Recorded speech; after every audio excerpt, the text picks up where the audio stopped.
নমস্কাৰ। যোৰহাটৰ পৰা মই সন্ধ্যাৰাণী বেজবৰুৱা।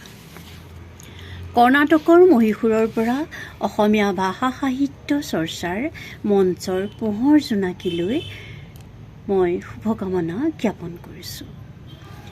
মই এটা স্বৰচিত কবিতা পাঠ কৰিবলৈ লৈছোঁ। কবিতাৰ শিৰোনাম আপুনি এবাৰ আহিব নেকি?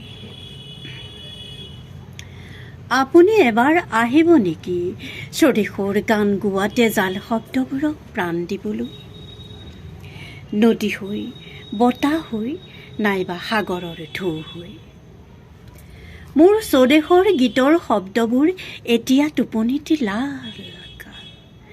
আমাবস্যাৰ জয়াল ৰাতি নিয়তিয়ে ৰাউচি জুৰিলেও সাৰ সুৰ নাই, নিস্তব্ধ।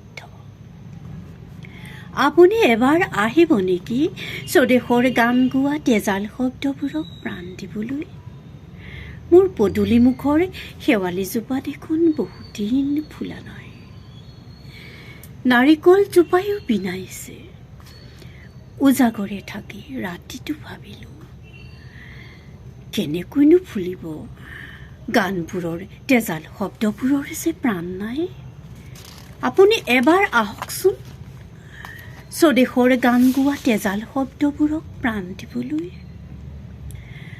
আপুনি বাৰু জানেনে মই মাথো এতিয়া এটা শব্দৰ অপেক্ষাত, শান্তি। আপুনি এবাৰ আহকচোন এচাটি শান্তিৰ বৰষুণকে হৈ। আপোনাৰ গীতৰ সুৰেৰে কঁপাই তোলক জনতাৰ অন্তৰে অন্তৰে শান্তিৰ জয় ধ্বনি। অনাচাৰ অবিচাৰে আৱৰি ধৰা সমাজখনক ঢাকি ধৰকি আপোনাৰ গীতৰ সেউজীয়াখিনিয়ে। মনৰ মজিয়াবোৰ নিলাপ কৰি ৰ'দৰ গানবোৰ বিলাই দিয়কহি।